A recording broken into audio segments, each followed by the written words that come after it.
It's the Joe Show. It's Window Wandering Wednesday here on the Joe Show, which means we look out windows from all over the world and talk about what's going on out there in that big blue planet we call Earth. So let's pull up a window and see what we got. Pull up somewhere new in the world. You might be stuck wherever you're at in a small room battling coronavirus, but here at Tur-Sinai, Egypt, they've got quite the stinking view of the ocean over here. What a great view. Man, it makes me want to hang out at the beach today because it is not sunny where I'm at here in Germany. Nice palm tree, nice balcony. Let's see what we got going on out there in the world. First headline here says, Spotify creates Alone With Me AI experience with The Weeknd.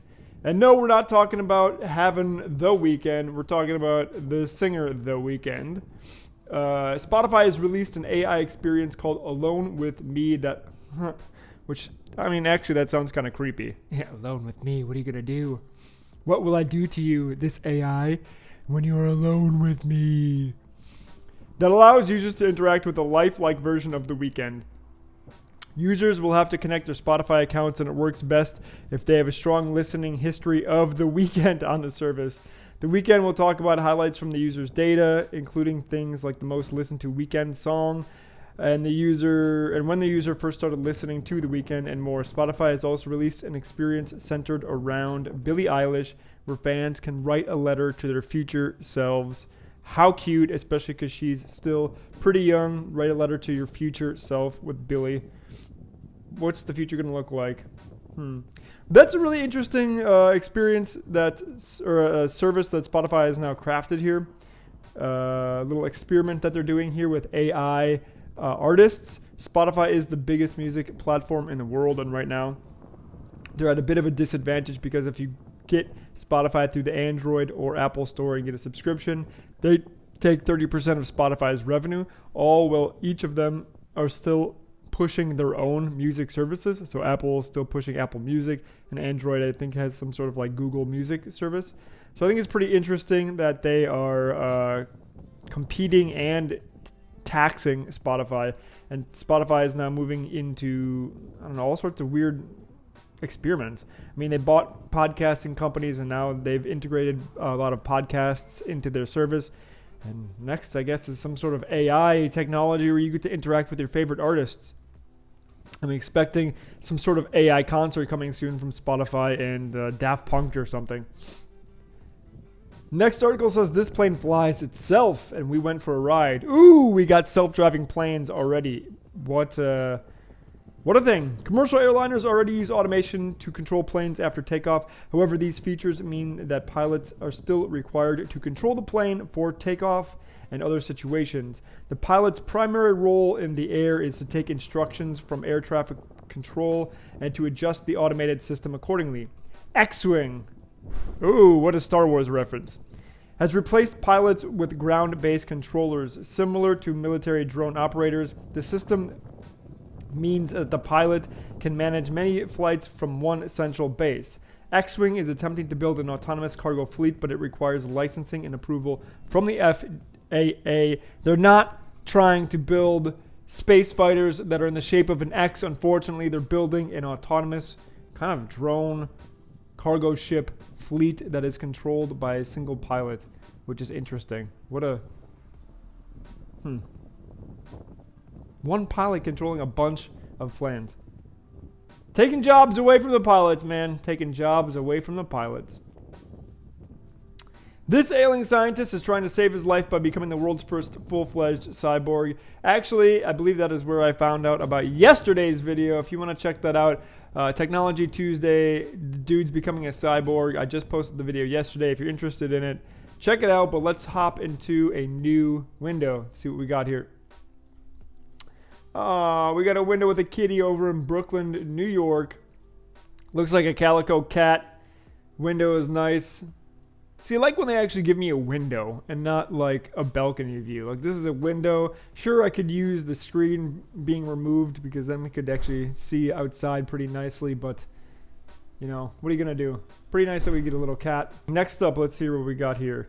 Oh, I got to hop over to a different newsletter because we went through all of the news in that one. Hope you guys are having a great week so far. This week, got a big thing going on today myself.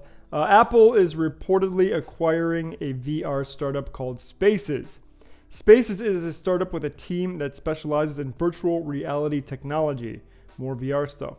It was created in 2016 by DreamWorks animation veterans. Spaces discontinued all of its services last week after Apple acquired it for an unknown sum of money. Apple is rumored to be working on AR/VR headsets for 2021 and 2022. Its investment into the AR kit and features like the LiDAR scanner. LiDAR is it's like a light radar. It's how a lot of self-driving cars get information on the world around it. So it sits on top of the car and it spins, and it's kind of like, I don't know how to describe it. Kind of like echolocation, I guess, but with light. It shoots out light and it bounces back, I think. In the new iPad Pro, further support these rumors. So Apple getting into VR even more heavy, it seems like. And I mentioned this before, I mentioned this a lot, but Facebook also has a VR stake in Oculus, which is one of the biggest VR platforms outside of HTC Vive, which I believe is somehow linked to Samsung. So VR and AR are really going to be kind of defining this next decade, I feel like. And if you're interested in starting AR, VR startups, now is the time to do it because it's going to explode here in the next decade. It just really will. Everyone's getting into it, and it's going to add another layer of reality over our layer. I believe people are calling it the Metaverse. If you want to Google it, you can Google it. Maybe I'll do a video on it one of these days. But yeah, the Metaverse is coming, and how we interact with it is going to be the question. Will it be glasses like Google tried to do with Google Glasses?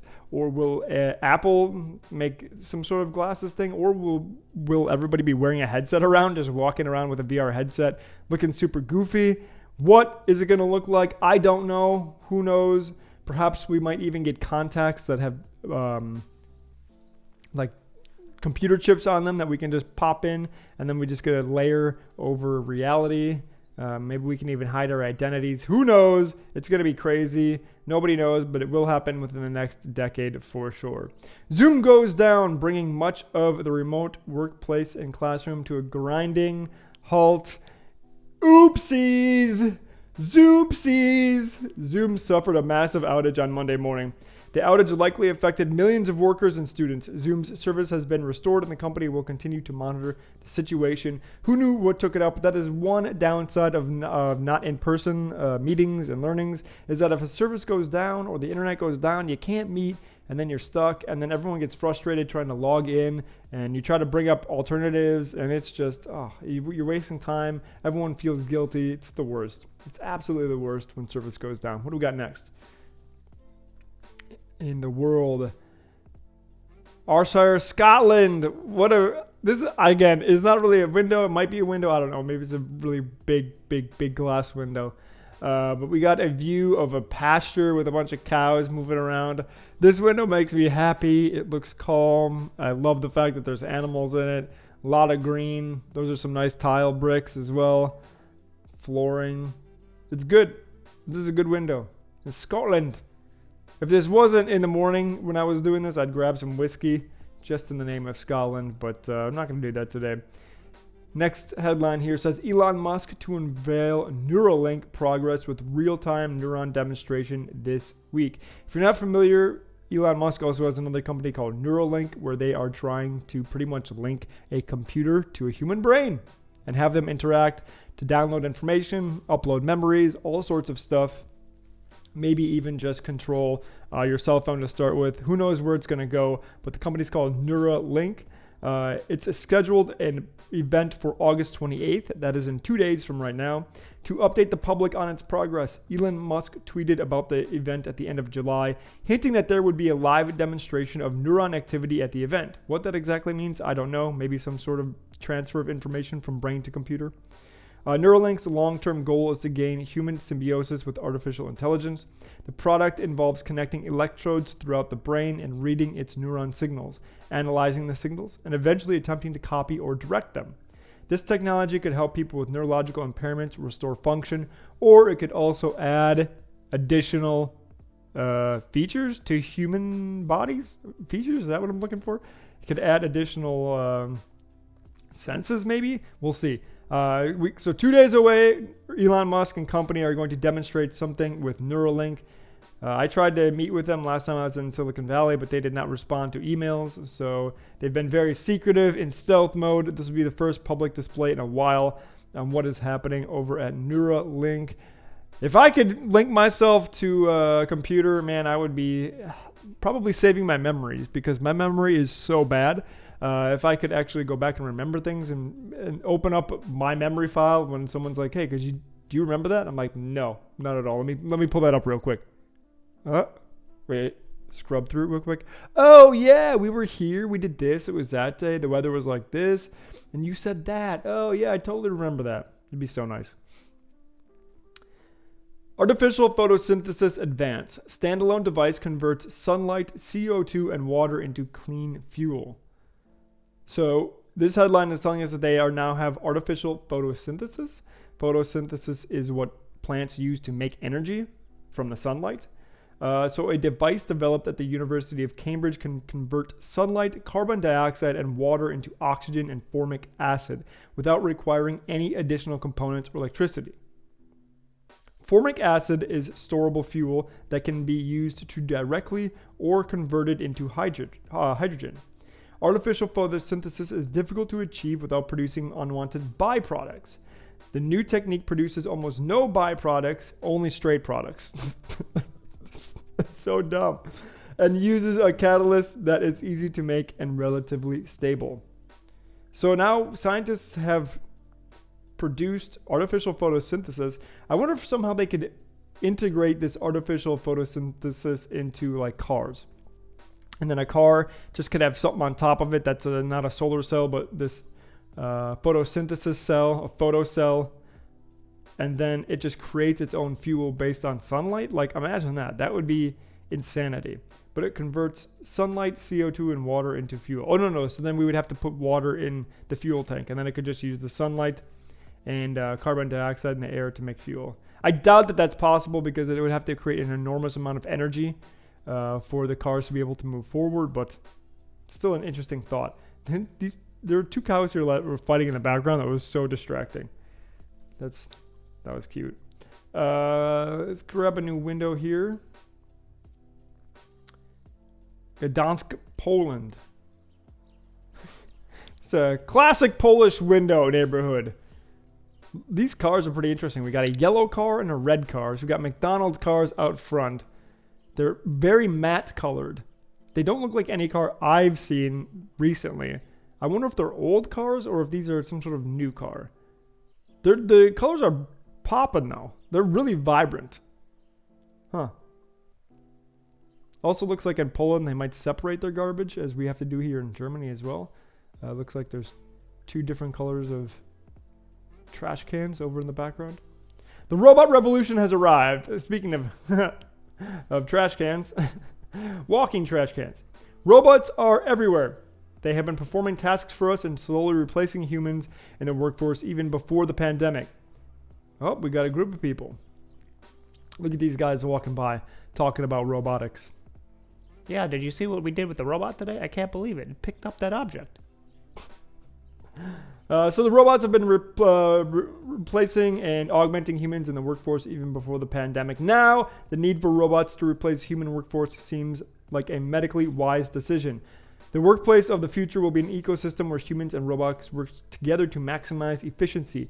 There are already many examples of humans working together with robots, which are described in detail in the actual article, or as I like to call it, cobots. If a robot is working together with a human, it's called a cobot because they're co-working together. The aim of many robot developers is not to replace humans, but to fill a current need. We actually here in Germany started a company that's a food robotics company called Da Vinci Kitchen. You can look it up online. You can just give that a quick Google, Da Vinci Kitchen. It is a robotic cooking kiosk that can be placed anywhere and can cook high quality Michelin star grade meals within 3 minutes or less. It's pretty incredible. We're currently in the middle of raising investment for the company, and they're doing quite well. It's very exciting. The way that they've built the kiosk as well is modular, so we can take out pieces and put in new pieces to switch out the type of dishes we're making and the type of things that the robot is able to do. It's very, very cool. Check it out, davincikitchen.com. If you are interested in that. This next headline here, and then we'll probably grab the last window. We'll be done with this Window Wandering Wednesday. This giant glowing orb is the world's first floating Apple store. Apple has built a new retail location at Singapore's Marina Bay Sands. It sounds like a casino, but I think it's just a shopping center. It is the third Apple store in Singapore and the 512th shop globally. The shop features a unique design with images available in the article. We'll look at it in a second. It was designed as an evening fixture, best viewed in the dark. How romantic. The teaser video for the store is also in the video. The opening date is still unknown. Let's check it out though. It's a giant glowing floating orb of a store. Sounds very science fiction-y. Okay, yeah. We'll see if you guys can see it here. But this is actually built or just a concept, I'm not sure. But it's in the middle of the marina. You have to walk out onto the dock, it looks like, to even get to the Apple store. And it is legitimately a giant floating orb. So I'm going to hold up the camera here, if you can maybe see it. It's a giant floating orb, or buoy. I guess you could just call it, it's a giant water buoy in the middle of the Marina Bay. All right, Apple. Cool though, cool design. They did say it was best viewed at night. Oh, and then here's a picture from Twitter of the Apple Store viewed at night, and I thought it was going to look a little bit more exciting than it actually does, but it still looks very nice. Here we go again. Here you go. I don't know if that's concept art or if this is actually existing, but you can see it's very lit up. It does look very futuristic. Apple doing it right. Doing it sci-fi. That's pretty cool. I'd take a picture in front of that for sure. And let's see here if we got anything else. Will we swap to a new window? Last window here. Avondale, Chicago. Kind of a gloomy window to end on. It's got some blankets in the front. It looks cozy, but it's definitely not the most upbeat window compared to the beginning when we had Egypt, which was, blue waters, palm trees, whatever. We got cloudy Chicago, Illinois over here. Let's grab another one. Catalonia. Catalonia. I think that's over in Spain.